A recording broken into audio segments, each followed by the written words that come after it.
북한이 오늘 새벽 스커드 계열의 미사일을 또 발사했습니다. 북한과의 대화 의지를 밝힌 문재인 정부를 비웃듯 벌써 세 번째 도발인데요. 김정은의 노림수가 무엇인지 분석해 보겠습니다. 오늘의 뉴스탑10 1위로 선정했습니다.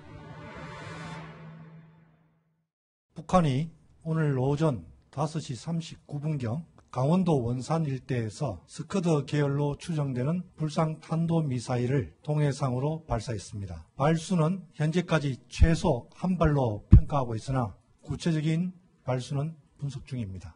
개량형 여부에 대해서는 좀 더 분석이 필요한 상황입니다.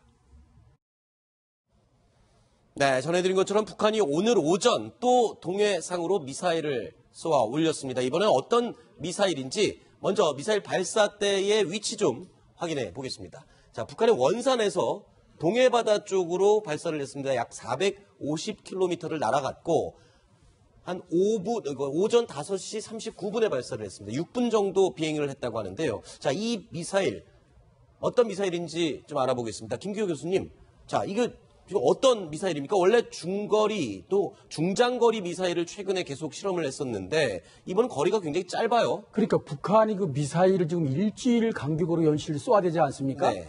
근데 이게 묘하게도 처음에 쏜 거는 장거리, 중장거리. 그랬죠. 그다음 일주일 뒤에는 중거리. 네. 이번에 한 건 단거리예요. 거리 네. 순으로 줄여서 쐈는데 이 현재까지 나타난 궤적으로 보면 고도가 한 120km 올라갔고 네. 거리가 450km. 네. 거기다 비행시간 6분.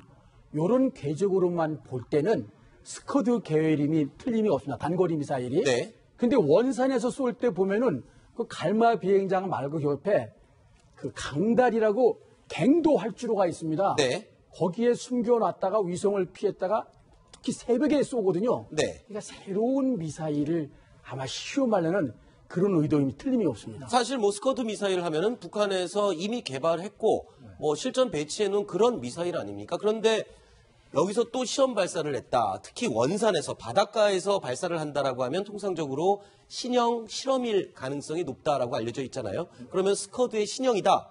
그리고 거리를 보면은 450km 정도? 그러면 이건 남한을 겨냥한 그런 미사일 아닙니까? 맞습니다. 아주 정확히 말씀하셨습니다.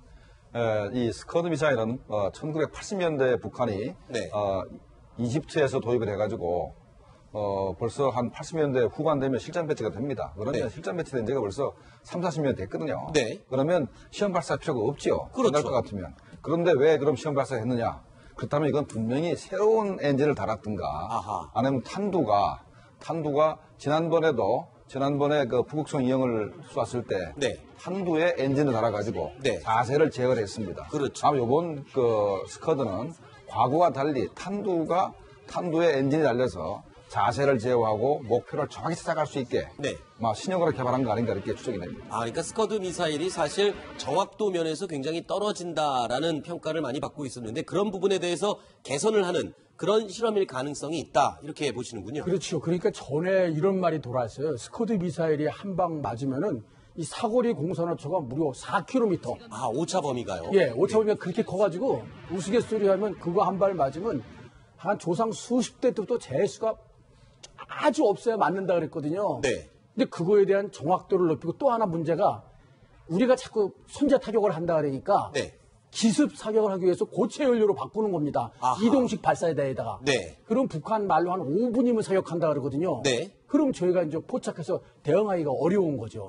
그러니까 기존의 스커드 미사일을 개량했을 가능성이 있는데 그 개량의 방향은 아까 김정문 교수님께서 말씀하신 탄두를 방향을 조절할 수 있는 성능을 실험했거나 정확도를 증가시키고 아니면 김규호 교수님처럼 예. 고체 연료, 즉 예. 언제 어디서나 쏠 수 있는 고체 연료로 바꾼 실험을 했을 수 있다.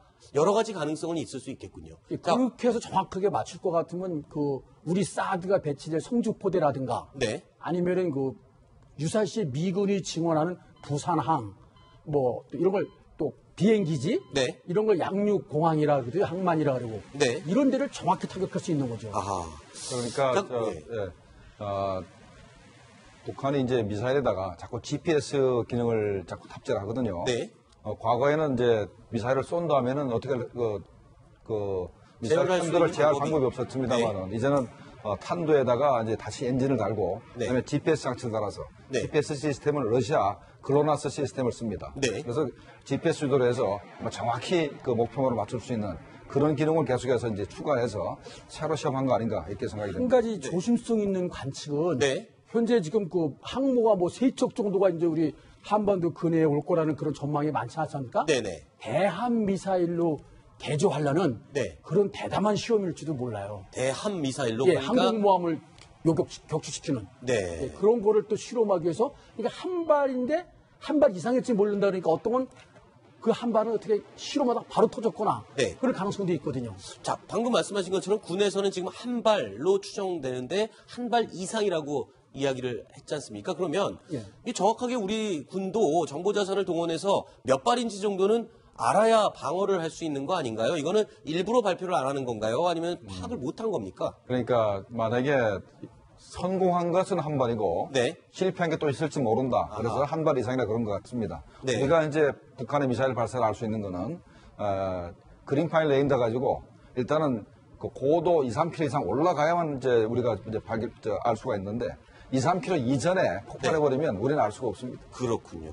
자, 그런데 미사일 이 발사가 지금 주기가 계속 점점 빨라지고 있어요. 그러니까 과거보다 점점 간격이 좁아지면서 다양한 미사일들을 실험을 하고 있는 것 같습니다. 그렇습니다. 문재인 대통령, 문재인 정부가 출범한 이후에 북한 미사일 발사를 벌써 지금 4차례 했는데요. 그렇죠. 5월 10일 날 문재인 대통령이 이제 임기를 시작을 했고요. 그 나흘 뒤인 5월 14일에 화성 12를 시험 발사했고, 네. 또 그 뒤로부터 일주일 뒤에 이 북극성 2형을 실험 발사를 했고요. 네. 5월 27일로 추정되는데 이 KN-06을 시험 발사한 것으로 지금 추정이 되고 있습니다. 네. 그리고 오늘 이 스커드 계열 미사일을 또다시 이 시험 발사한 것입니다. 그렇군요. 자, 문재인 대통령 취임 이후에 자, 중장거리 미사일, 중거리 미사일, 그리고 단거리 미사일을 모두 실험을 했고요. 그리고 KN-06 이게 요격 시스템이지 않습니까? 지금 이거를 시험 발사 또 했다는 거 아닙니까? 이게 언제쯤으로 작년 추정되죠? 4월 달에 한 번 했고요. 네.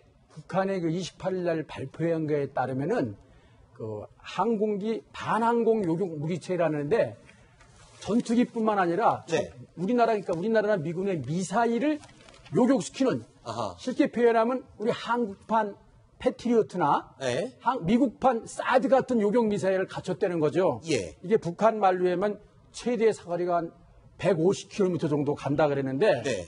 문제는 이게 그 미사일을 맞추려면 음속에 최하 4배 내리 5배 이상은 좀 돼야 되거든요. 네. 근데 이거 음속이 어떻게 될지는 몰라서 네. 현재로는 항공기 정도를 막는 방공 무기로는 맞을 수 있으나 네. 예, 미사일까지 격추시키는 미사일 것까지는 좀 의심스러울 것 같습니다. 네. 그 사진에도 보면은 그렇게 뭐 별로 좋아하는 표정 안 나와 있지 않습니까? 네. 그렇군요. 지금 말씀하신 KN-06. 자, 요격 미사일 시스템 어떤 재원을 갖고 있는지 저희가 간단하게 정리를 해봤는데요. 자, 최대 사거리가 150km, 수직 발사 방식, 그리고 항공기를 주로 격추할 목적으로 설치하는 그런 용도의 무기입니다. 그런데 러시아제 S-300 그리고 중국의 FT-2000을 모방한 거다. 예. 그러니까 여기에 제품을 갖다가 본따서 만든 거고요. 예, 그 옆에 그림 나오지 않습니까? 네. 통상 그 세 발에 한 관에 한 발씩 담아가지고 이렇게 쏘게 돼 있습니다. 이동식 해가지고 저는 차량에 실어가지고. 네. 그러니까 현재 KN-06의 재원을 잘 모르지만 네. 러시아 S-300이 사거리가 한 150km 되고 네. 하기 때문에 거기에 그 S-300을 모방했다 그러면 사거리가 저렇게 될 거다라고 추정을 하는 겁니다. 네. 자, 그리고 자, 이 KN-06 미사일 시험 발사를 하던 그 현장 사진입니다. 그런데요.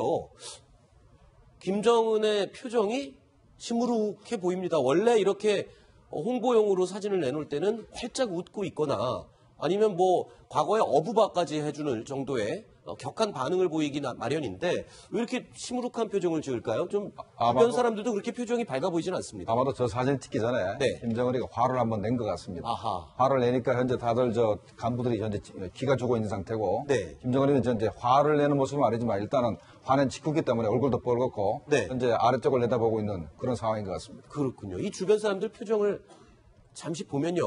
자, 이 시무룩한 표정 주변에 서 있는 사람들 정말 잔뜩 긴장한 모습이고요. 아예 눈을 아래로 깔고 굉장히 긴장한 모습으로 서 있습니다. 이 사람들도 그렇고요. 자, 근데 이 사람들 누굽니까? 맨 우측에 네. 있는 사람은 우리가 왜 총참모장 시절에 숙청당했다고 말하는 리영길. 네. 지난번 노동당 7차 대회 때 정치국, 가장 막강한 정치국 후보위원으로 부활하게 있었고요. 네. 총참모부의 작전총국장은 부총참모장보다도 높습니다. 네. 그래가지고 그 유사시 최고사령관의 작전총국장이 될 수 있는 북한의 모든 작전을 총괄하는 사람인데 지금 그다음에 오금철 총참모부 부총참모장 저희 원래 공군이었거든요. 우리말로 하면 북한은 항공 및 반항공사령관. 그리고 저 옆에 있는 그 인민복 입은 사람 맨 왼쪽. 네. 저 사람이 지난번에 김정은이가 잘했다고 맞담배까지 피라고 했던 그 북한의 모든 무기를 제작하는 핵미사일을 담당하는 노동당의 군수공업부의 부부장 가운데서도 가장 선임인 제1 부부장이거든요. 네. 근데 뭔가는 김정은이 요구하는 요구 수준에 못 맞춘 것 같습니다. 네. 그러니까 다들 죄인처럼 고개 푹 숙이고 손 맞대고 있는 거거든요. 근데 김정은 시대에 들어와서 과거하고 달라진 선전선등의 모습을 보면은 네. 실패한 것도 가끔은 보도를 해요. 아, 그래요? 예, 왜냐하면 처음에 2012년 4월 13일 날 장거리 미사일 ICBM 실패했는데 네. 열중에 바로 시인했거든요. 네. 그렇게 함으로써 그 다음 성공 기회를 준다거나 한번 기합을 준다거나 네. 그렇게 했는데 이제 누군가는 또 이런 얘기 했겠죠. 아, 이거 안 맞습니다. 그래서 조선중앙TV로 나갈 때는 살짝 웃고 맞는 걸로 또 꾸며서 내보내고. 네. 예. 이 사실 홍보의 목적이라면 다 사전 검열해서 내보내는 사진 아닙니까? 그런데도 이런 표정을 그대로 내보냈다. 그 의도가 뭘까? 갑자기 또 그 부분이 궁금해지는데요. 그러니까 우리가 이렇게 나중에 북한이 공개한 사진을 현재 분석해서 그렇지 저 사람들이 적어내버렸을 때는 아마 그 차관을 못했을 겁니다. 아하. 그래서 이제 또 다시 김정일이가 웃는 사진을 또 내보내고 네. 하는 것 같습니다. 이 말을 의식을 해서일까요? 그 다음날 조선중앙TV에서는 활짝 웃는 그런 모습으로 다시 이 미사일 발사 장면을 공개를 했습니다. 구정. 그러니까 뭐 이건 그 팩트는 아니고 이게 추정인데요. 네. 그러니까 28일자 노동신문 보도에는 이제 실패한 사진이 실렸고요. 그렇죠. 그 28일 저녁에 이제 나온 TV 그 조선중앙TV에는 이제 웃는 모습이 나왔기 때문에 지금 나오는 저 화면이죠? 그러니까 이제 노동신문 마감 시간에는 실패를 했었고, 네. 그다음에 이제 TV 그 조선중앙 방송 시간에는 혹시 성공을 해서 이런 대비되는 장면이 나온 게 아닌가 이런 추정도 좀 가능할 것 같습니다. 네. 자, 그런데 김정은 고집불통처럼 미사일의 핵에 두 가지에 매우 집착하는 것은 다 아는 사실이지만 지금 돌아가는 세계 정세 분위기는 북한에 대해서 굉장히 안 좋지 않습니까?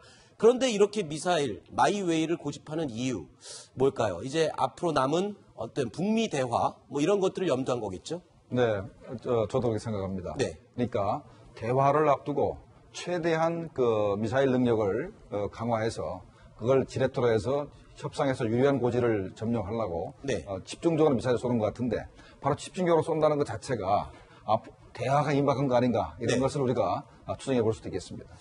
이 대화가 임박해서 다양한 기술을 보여주고 있다. 그러니까 ICBM을 제대로 만들어버리면 레드라인을 넘는 결과가 되니까 만들진 못하고 만들 기술들이 충분히 있다라는 걸 다양하게 지금 시리즈로 다 보여주고 있는 게 아닌가 이런 생각이 들거든요. 거기에다 하나 더 추가하면 네. 그게 기본적으로 저도 동의하고요. 국내적으로는 세계 최강인 미국과도 굴하지 않고 대결하는 그런 모습을 보여줌으로써 네. 너무 어린 나이 아니까 카리스마가 김일성, 김정일이 없다 보니까 네.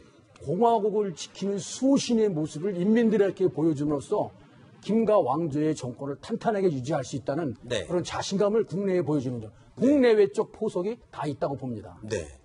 자, 어쨌든 북한은 중장거리 미사일 그리고 대륙간 탄도 미사일 ICBM의 기술에 매우 가까워져 있고 2년 안에는 미국 본토를 타격할 수 있는 ICBM을 실전에 배치할 수 있다. 이런 분석이 나오고 있죠. 그래서일까요? 미국도 잔뜩 긴장하고 있습니다. ICBM 요격 시험을 앞당겨서 할 예정이라고요? 어떤 요격 시험입니까? 그 미국이 이제 그 적 미사일을 요격하는 거는 네. 크게 네 가지 단계로 있습니다. 네. 저 GBY라 그러는 건 땅에서 미사일을 쏴서 끊는다. 네. 그라운드 발리스틱 인터딕션 그래가지고 네. 약 그 미사일 그 최대 비행 고도가 2,000km까지 올라갑니다. 아하. 사거리는 5,300km까지 날아가고요. 네. 저거에서 만약에 GBI에서 못 맞으면 그 다음에는 이지스 함수는 SM3로. 네. 그 다음에 떨어질 때 못 맞으면 사드로. 네. 마지막에는 패트리어트 3로. 네. 네 번에 걸쳐 하는데 제일 먼저 중간 단계라 그래서 상승하고 그 다음에 종말 단계로 가기 직전에 약 2,000km까지 쏘는 게 GBI입니다. 아하, 그러니까 거기 한 앞으로 44기 정도 갖추려고 그러거든요. 네. 현재는 알래스카에서 가지고 있고 위성으로 이렇게 다 추적하고 있다가 네. 바로 사드 미사일에 걸리면은 바로 제일 먼저 요격하는 겁니다. 그렇군요. 미국의 미사일 방어 시스템 가운데 예. 적성국에서 대륙간 탄도미사일을 발사했다라고 판단될 경우에 제일 먼저 발사되는 요격 미사일이고. 그렇죠. 자, 그러면 이 어떤 시스템으로 운영이 되는지 그림을 보면서 설명을 좀 해주실까요? 원래 이제 북미 항공우주사령부에서 모든 걸 통합하는데 네. 현재 그 태평양의 환초섬이라는 게 있으니까 거기에 이제 대항군 사령부가 북한 역할을 해가지고 네. 북한의 ICBM급으로 빠른 미사일로 이제 쏘면은 네. 그 맨 위에 있는 정찰 위성이 네. 미사일 궤적을 추적해가지고 네. 저 GBI 요격 미사일에 알려줍니다. 네. 그리고 알래스카에 있어서 거기 장거리 식별 레이더에서 미사일을 추적해서 언제쯤 출발하면 저걸 맞출 수 있다. 그러면 반덴버그에 있는 공군 기지에서 그 시간에 맞춰 요격 네. 미사일을 발사하면은 저 상공 태평양 상공에서 바로 격추가 되는 겁니다. 네.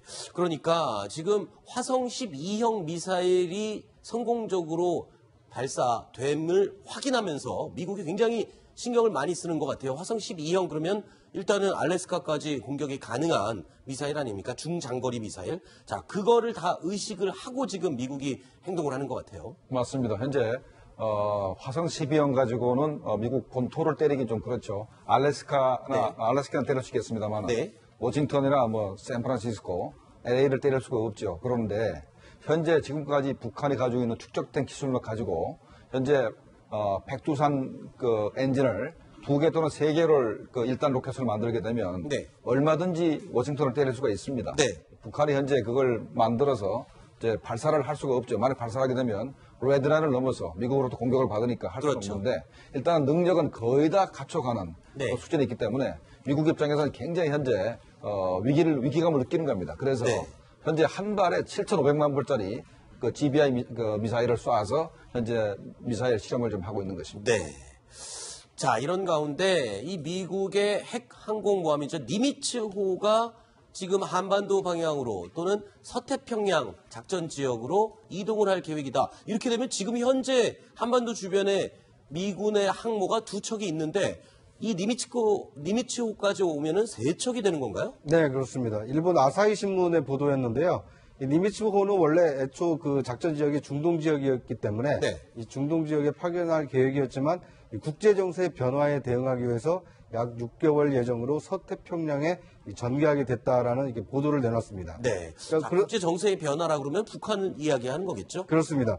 그런데 이제 우리나라 정부 소식통은 그 아사히 신문 보도와 좀 다른 입장을 밝혔는데요. 네. 이 니미츠호가 중동으로 가는 길에 서태평양을 지나가는 것이고 네. 한반도 근처로는 오지 않을 것으로 안다라고 좀 다른 입장을 내놨습니다. 이거 왜 다른 겁니까?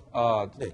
니미츠호가 원래 중도로 가야 되는데 네. 현재 제가 볼 때는 니미츠호는 북한도 현재 목표로 하지만 중국이 주 목표인 것 같습니다. 아하. 그러니까 그 남태평양에서 현재 중국이 자꾸 이렇게 문제를 일으키기 때문에 네. 중국을 이 남태평양에서 중국을 견제를 하면 그것 자체가 중국을 압박을 해서 네. 북한 핵 문제를 해결할 수 있기 때문에 네. 니미츠호가 중동 가는 길에 네. 한 6개월 정도 이 남태평양에 머물면서 네. 중국을 압박하기 아닌가 이런 생각이 듭니다. 저 김종국 교수님 말에 동의하면서 제가 보충 설명을 하면은 네.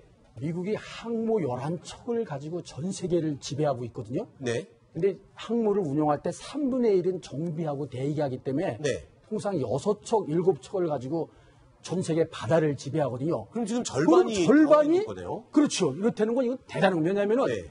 유사시 우리 항구에서 전쟁이 일어날 때 미국 항공모함 전단 5척이 오게 돼 있거든요. 네. 이렇게 되면 벌써 3척이 왔다는 건 대단한 거기 때문에 제가 볼 때 이 니미츠호는 남중국해 일대에 가서 네. 항해의 자유라는 그 미국이 주장하는 그거를 하면서 중국을 압박할 것 같습니다. 작전명이군요. 예. 왜냐하면 공해상에서는 네. 항해의 자유 원칙이 있다. 네. 그거 중국은 우리나라 바다다. 네. 그리고 이제 싸우는 거죠. 자, 그리고 또 이 칼빈슨호, 이 항공모함이 한반도 주변으로 온다고 한때 시끄러웠었는데 칼빈슨호는 또 복귀를 한다는 얘기도 들리고 있어요. 일시적으로 항공모함 3척이 지금 머무르는 거지. 그러니까 팔빈스는 이제 작전이 끝난 리미트까지 겁니까? 오면 3척이 지나가거나 교대할 수 있는데 네. 2척 체제로 가고 있다가 네. 이제 레이건호가 정비를 거의 마쳐 다음 주 아하. 추가되면 칼빈스는 복귀할 것 같습니다. 아하. 이게 거의 전시 상황이 아니면은 네. 한 저기에 2척, 3척이 있기가 어렵습니다. 네. 그만큼 미국에서도 북한의 미사일 기술, 지금 현 상태에 대해서 우려스럽게 생각하기 때문에 항공모함들이 몰려드는 게 아닌가. 그리고 또 대륙간 탄도미사일 요격 실험도 미국이 앞당겨서 하는데도 다 북한의 발전된 미사일 기술 때문이라고 분석이 되고 뭐 있습니다. 하나 제가 네. 더 추가 말씀드리면 저 항모가 단순히 한 척이 아니라 항모 한 척이 오면은 이지스급 순양함 구축함 그렇죠. 잠수함 뭐 함재기까지 해서 어마어마한 겁니다. 네. 알겠습니다.